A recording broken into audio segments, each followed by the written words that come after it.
Hey everybody, this is a sort of development blog I've been thinking about doing for a while. I've been working on this game for a little over a year now, I think. It's a sort of a mishmash of ADOM and the level design philosophy of Dark Souls. I had this idea a long time ago about making a game where the gameplay loop is you're in a little town and you dive down into a dungeon and make a little progress here and there, and then get a shortcut and move back up to the town and sell your loot, buy new equipment and gear, things to prepare yourself for the next level of the dungeon, and then you move back in, and that's the loop of the game. So I started to build these systems and tools so that I would be able to more easily develop a game like that and create the map quickly. Once I have plans laid down, I can just throw down all the pieces I need. I'm making it in Game Maker Studio 2, and I actually don't know a whole lot about programming, so I kind of jumped into this, and I watched maybe 15 minutes on how to make a side-scrolling action platformer, like a Mega Man game. If statements. If statements are incredible. The things you can do with an if statement. It's unbelievable. But anyway, so I started to jump into making this game after that, because I've always wanted to make some sort of an RPG, and I've had this idea of the dungeon thing, where you go in and the main idea has always been in my mind that you are seeking orbs of power, and that's how you would advance your character in some way, in an RPG setting at least. And I still have that thought, though that isn't implemented yet. I guess I can start playing a little bit and show you. So right now, I have on the top a little notification thing. When I start moving around, it'll disappear on its own, or I can press E now to clear it out. And I can, of course, move around. I have a very basic lighting system. I can't quite walk through all the trees, but I can step behind some of them here and there, and I have a few hidden things throughout the game that, I'd like to make the player understand that they need to pay attention to detail to find small rewards, like a little pile of gold or something. So I've had a few friends actually do playtests of this before, and the problem I've always had was that they walk past items on the ground without realizing.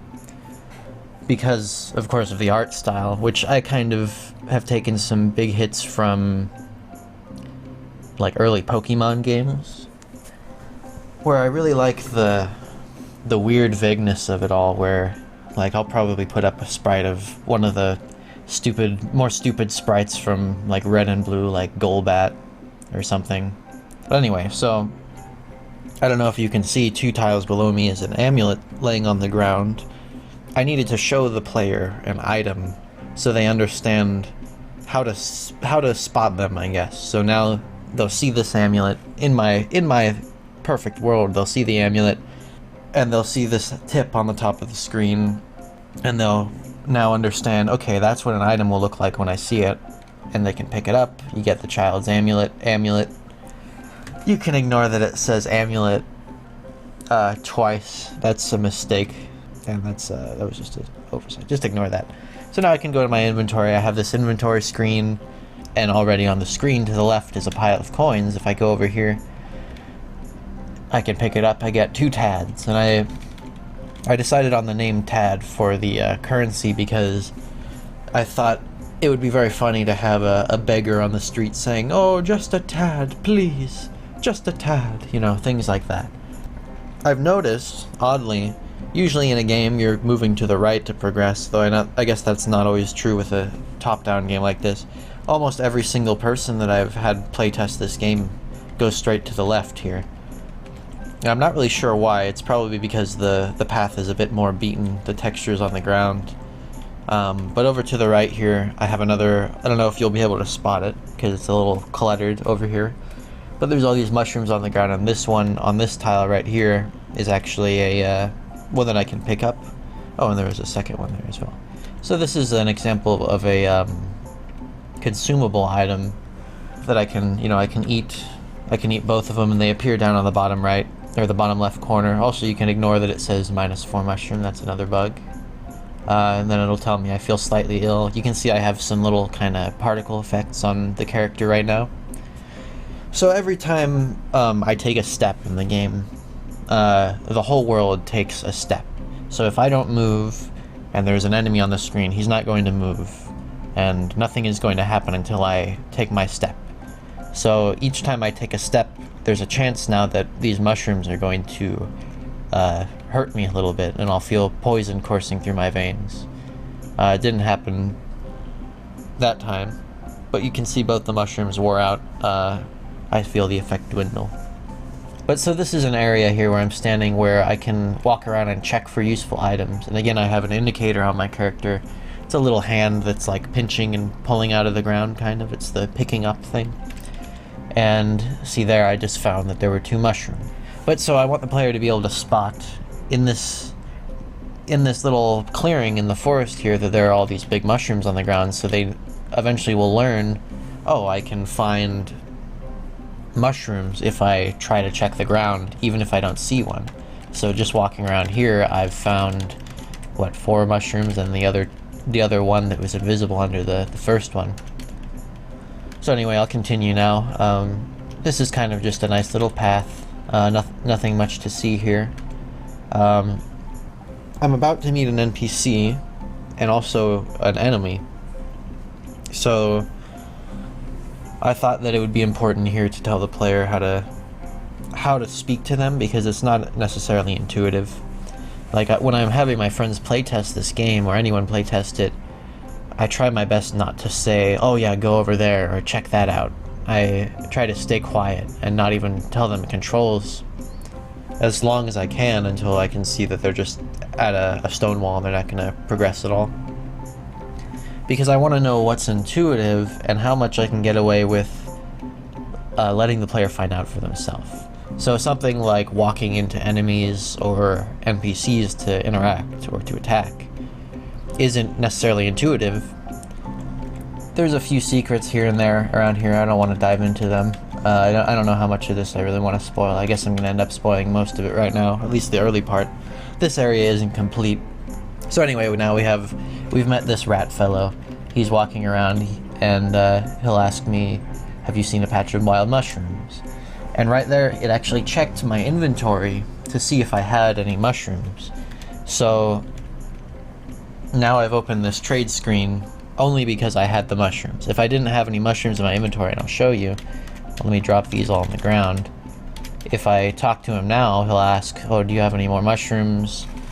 He doesn't see that I have any mushrooms, because I don't, and he says this little bit of advice: try rifling through a big patch of mushrooms if you see it. So this was my way of, if the player hasn't already figured out that they can look in that patch up there for mushrooms, this guy is going to tell them, and hopefully they'll be able to make the connection. So if I talk to him anyway, now we're in this trade screen, and I can go over here and look at his things that he's offering. And this here is actually, I'm not haggling or paying or anything, I'm making an actual item trade, because you see on the left side next to my character is the mushroom, and he's offering me a dried mushroom. So the thing here is, that's showing me what he wants for the dried mushroom. And this is something I'll need to explain with some plain text, I think. So here I can, press a button, press F to trade, and I'm having him dry these mushrooms. So I'm just going to do it with all of them because the actual mushrooms themselves aren't useful. So before, when I ate the mushroom, it had a chance and a long-lasting effect to deal damage because I had eaten a poison mushroom. But the idea here is that only the juices are poisonous, and now he's dried them out, so I can eat these mushrooms, and they're a bit like beef jerky. And every turn, I'm going to heal. You can see in the bottom left corner, my health is actually filling up, and after just a few turns, the dried mushroom effect is gone. And now I have full health again. Anyway, so let me continue. Here we have, this is the first enemy the player will encounter. You can just walk into them, and it'll tell you in the top screen, and it has these little combat indicators on the characters to see we both hit each other on that turn. And I can hit him again. He doesn't attack, I think he attacks every other turn of mine. So if I want, I can step aside and he'll move, but I've stepped out of the way. This is something I need to work on with the combat, actually, because I realized there's a blocking mechanic where right now if I hit Z, I just wait for a turn. So he took his turn where he is passing, and if I wait again, he's going to attack me. If I had a shield, my armor would be increased. I would be using the shield to block for this turn, and so I would have a higher chance that he would deal no damage to me. So it's about trying to time the blocking and finding the attack patterns of the enemies. That's something I need to make a bit more advanced, because right now it's just kind of they attack every other turn. And of course the thing about being able to just step out of the way and they have no chance of hitting you isn't very fair. It makes things a little too easy to just avoid all damage. So I think that I'm going to have to make some kind of, like in D&D, when you try to run away from a combat, the enemy would get an attack of opportunity. So right there, maybe there would be a chance for me to step out of the way based on dexterity, could be. But otherwise, I would have a low chance to get away and escape their attack, and I would fail to move out of the way. And I think that that's just one of the ideas I have to make combat a bit more interesting. I also have ranged weapons implemented. I'll have to show that later. They actually don't exist anywhere on the map right now, I don't think. So anyway, let me just kill this guy. He doesn't drop anything. I put that toad there, so now later when they are told through different dialogues that they must find these toads, they'll think, I saw the toad, so I know where to go, and maybe they'll investigate over here and actually walk up and find the little pond. So I'll look at the pond in a moment. This is just a little clearing area, it doesn't matter. So I can walk in here and the ceiling disappears. I have a little notification telling me what's happening in the room. And here we have a nice rat, and he has some very detailed... I want all of the dialogue to be very... important, I guess. Like, I don't want there to be people who just say, you know, science is amazing, technology is amazing, or whatever, or I like shorts, they're comfy. I want them there to be hints hidden in everything. It all needs to be woven together, sort of how they tell you in English class that anything you mention in an essay has to be for a reason. You can't just throw together details. Oh yes, the sky was very green that day, you know. So anyway, this guy, he's telling you about potions, and this is a very important part of the game, so I thought that it would be necessary to introduce it quickly. I'll let you guys pause and read this stuff, but he's just describing the ingredients that you would need for a potion. And so he mentions fly spur, which is a plant that I kind of just came up with on the spot, because I want there to be a lot of, you know, fantasy plants and things, and original things in this world. Since fly spur isn't a real thing, I have to show the player what it is before I say go find it, of course. So he says you can use the one on my table. Now this is something, I don't know how obvious it is, but if you go over here and you press to pick up an item, you pick the fly spur up off the table. I've had maybe like 50-50 luck with people figuring that out. Maybe I should have some sort of a control notification there to tell people how to do it. And then also you can read this note, but it isn't so important. It's just a bit of lore about mushrooms. So he mentioned that I can use his cauldron, and that's the only other thing in the room. So here, if I interact with this, I can see that I can make this potion, and this is actually the same screen as the other guy that was drawing the mushroom for me. The only difference here is that this is classed as a container, so it doesn't have dialogue, and the trades with it are free other than for like item trades like this one, where it's showing me that I need a dried mushroom, which I have 3 of, and a fly spur, which I have 1, and then one other item, which I can presume is a toad skin from what the potion rat and also the paper on the thing on the table told me. So now here the idea is, as a player, I'm thinking, oh, I have everything I need, I just don't have the toad skin, but I know where to find a toad. So let's go over here and let's take a look around this pond. Anyway, I've killed this toad and I got the toad skin. Let me see if I can find a fly spur around here. It may end up dying, but there's nothing that happens when I die. That's yet to be implemented, and I haven't really decided how it's going to work yet. I'm thinking of either some sort of checkpoint system, because I kind of dislike reloading after you die. I think that the way the Dark Souls handled death was very nice, where you lose a little bit of your money or whatever, and you can go back and get it but you're losing temporary progress. And when you reach a new checkpoint, you're turning that progress into permanent progress. So anyway, I got a couple toad skins. Let's go back over here, and I'll be able to make a potion at the cauldron. There we go. I just used the 3 ingredients, and now I have a potion here. So that's very nice. Very convenient for someone who is low on health like me. Again, you can ignore the -4 stuff. So if I continue up here through the this little stone path on the ground, come into a rat town. I'm not sure how I want to handle audio yet. It's not something I've really started, but I do record music, and I think I'll probably have in this video a track that I'm working on at the moment. I'll probably just loop it. That I think it might work well for some rat forest music. It's the working title for this this level of the game, this intro level. So these are just some houses in here, and I forget how much of this is fleshed out, but I do have a lot of plans for this. This whole level is all drawn out on paper, much like a D&D map. This guy just mentions the dungeon. There's a dungeon on this level, which is sort of an optional difficult challenge you can take on for a greater reward. You know, we've just got some guys in here. They don't do a whole lot. So this here is like a little store.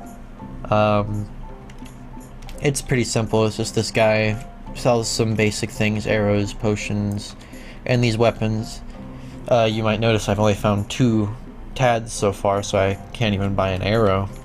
I don't want money to be too easy to come by in this game, but there will be people who will buy things from you. Like, I have an idea of, there will be a guy somewhere on this map. I think I've built his house already.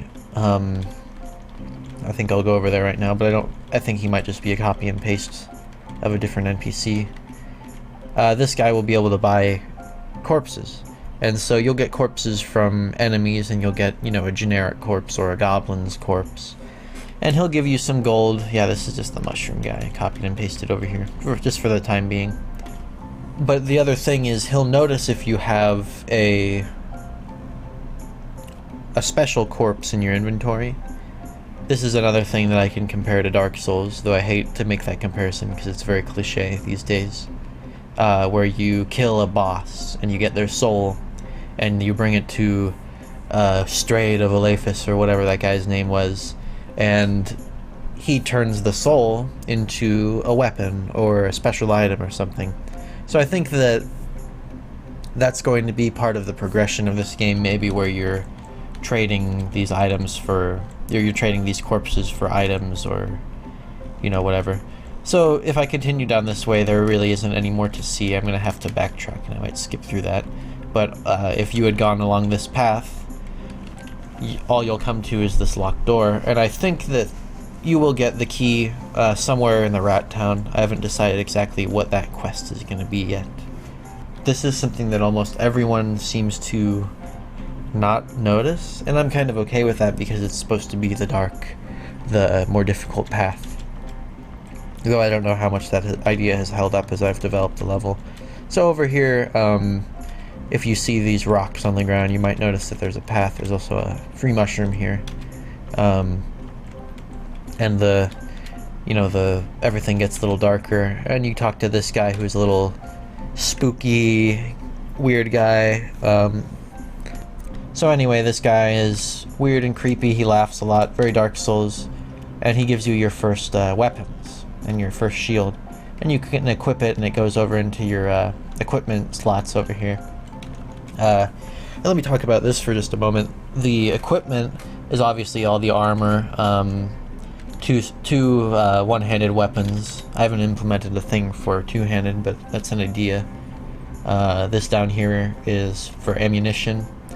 And then I've also decided I want to add masks, only because when I was drawing this little graphic for the equipment screen, I I liked the way that I drew this little face, and I thought it'd be cool to have masks, so I think they'll be a rare item that there won't be a huge number of.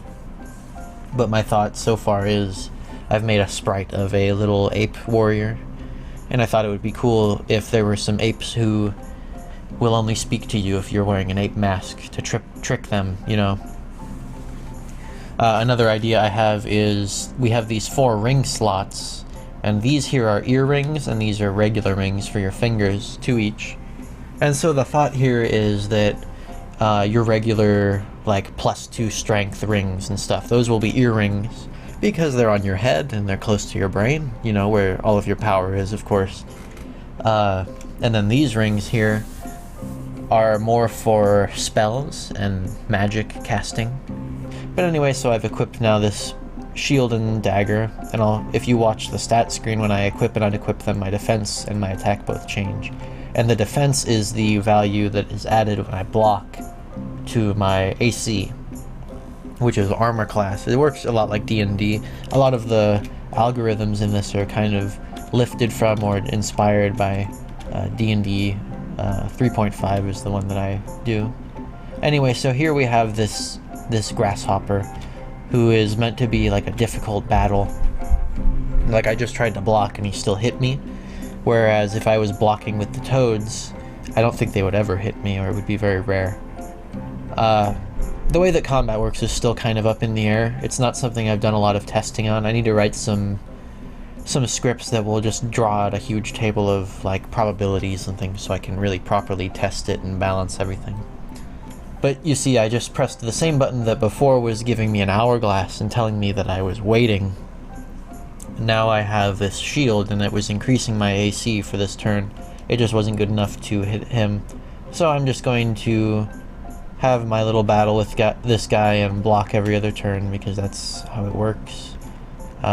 He still is seeming to kill me, and I have -1 health. I'm just gonna cheat and heal.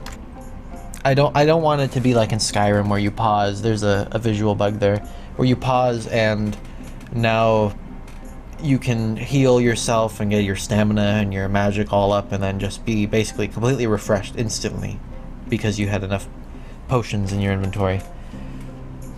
So based on, I think, your constitution, and maybe intelligence had some play in it. I forget the algorithm that I made for calculating this, but there's a limit on how many consumables you can have all at once, like active. So I can't eat more than 2 right now, I think, with the basic starting stats.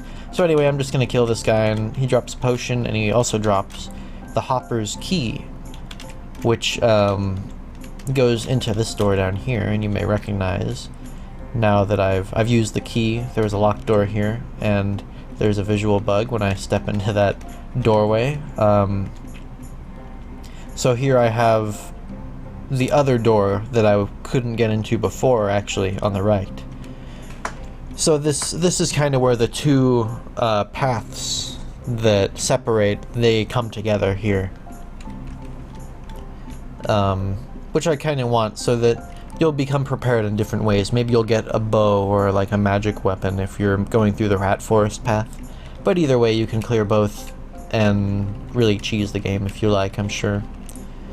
So this is just a little dungeon. This guy, you know, goblins and things drop potions every once in a while. Just might as well clear this all out. Here I find a corpse. Like I said before, you'll be able to send that off to a guy to have him grind it up, and he'll give you a little money for it. So this is very ADOM like, this gameplay here, and right there actually I just picked up an arrow. I can equip that. And so here we have a greater goblin who is just a big fat a blobular sort of beast. Here we have a nice visual bug with the lighting. And so this is another thing right here that's a little bit lifted from like Pokemon, where you have a ledge that you're gonna jump down, and now I can't go back up. And this is all unfinished for the most part. I don't really have much here other than the trees and the grass and rocks and the tiling. But I was thinking that this would be the final little area in the place. There will be some sort of a big goblin fight, maybe another greater goblin that isn't optional. before you leave, and here we have another nice visual bug with the lighting. So anyway, that's really the run-through of this map. So I'll show this house object that I have. I call it an auto house, where here I have one object, an auto house object, and I can just put it down and make it however big I want, and I can have several of them like intersecting so they share a wall, you know, and I can put down a couple doorways, you know, here and there. And if I run the game now, this is kind of my little test debug area. Now you can see that this house has already, it's automatically been made. It puts down the ceilings and the walls around the borders. The doors work correctly and everything. It's something that I spent a lot of time on to make, just so that I can save a lot of time later. Like the whole dungeon, let me show that again, is just made of these.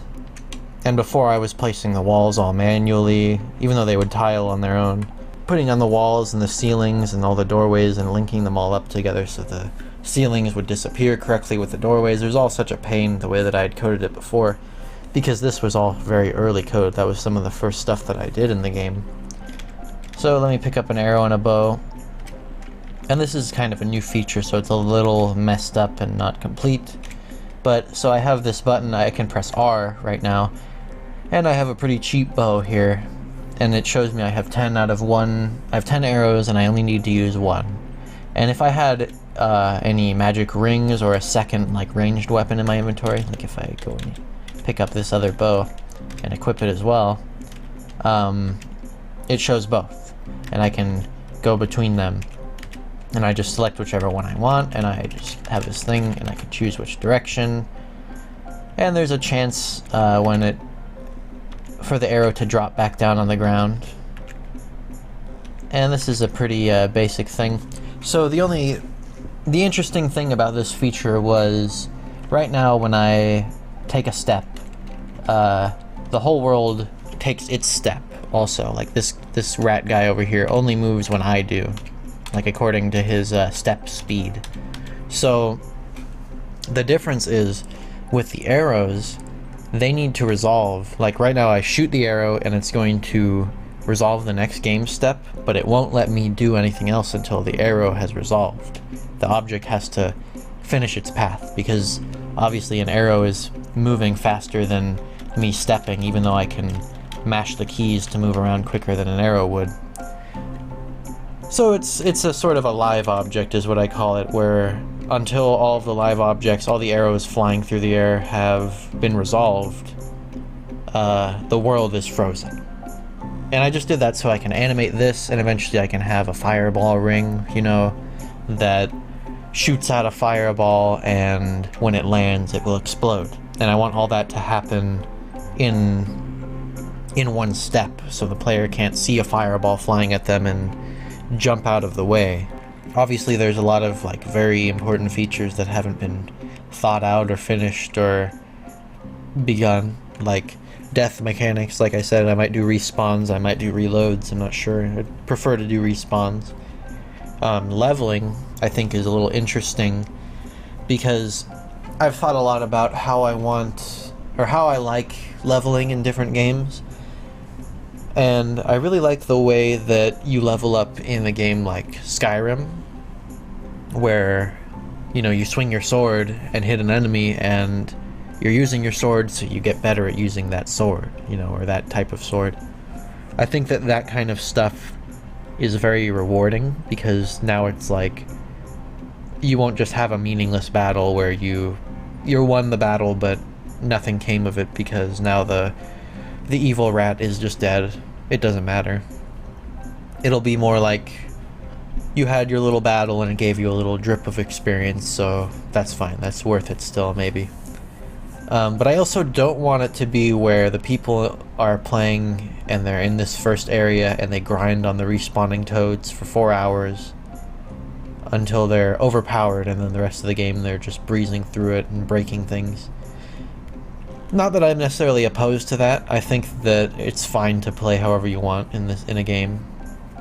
But I also would like to, for my own balancing reasons, have a little more control over how powerful the player would be at any point.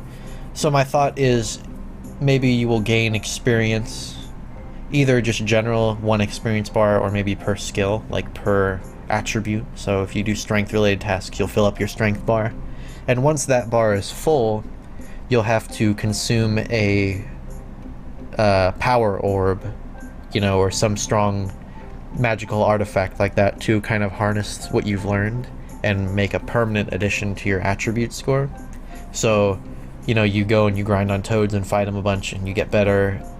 You can now level up your strength if you have an orb, but if you don't, you're just kind of sitting on that experience. Just talking about that though, I'm already thinking what happens to the experience you get when the bar is full, because I don't want the player to think, oh well, I'm at the top of my strength experience bar, I don't want to fight anymore, because that kind of breaks immersion and it gets into sort of meta thinking where you're trying to, you don't want to play the game how you want because you want to make sure you get the highest number you can and the most bang for your buck, the most for your work. I don't know, it's a lot to think about, it's a lot to go over. Anyway, I'd like to hear what people think about this game and just general, any thoughts on it or ideas, anything about any mechanics that you guys might think about. I just thought it would be cool to throw this out there and show the world and see if there's any interest at all, and regardless, I'll probably keep working on it, of course, because it's more for me than anyone else, but I don't know. Maybe one day I will make millions of dollars, you know, or maybe I will die alone in the street. Anyway, thank you all for watching. Perhaps I will see you another time.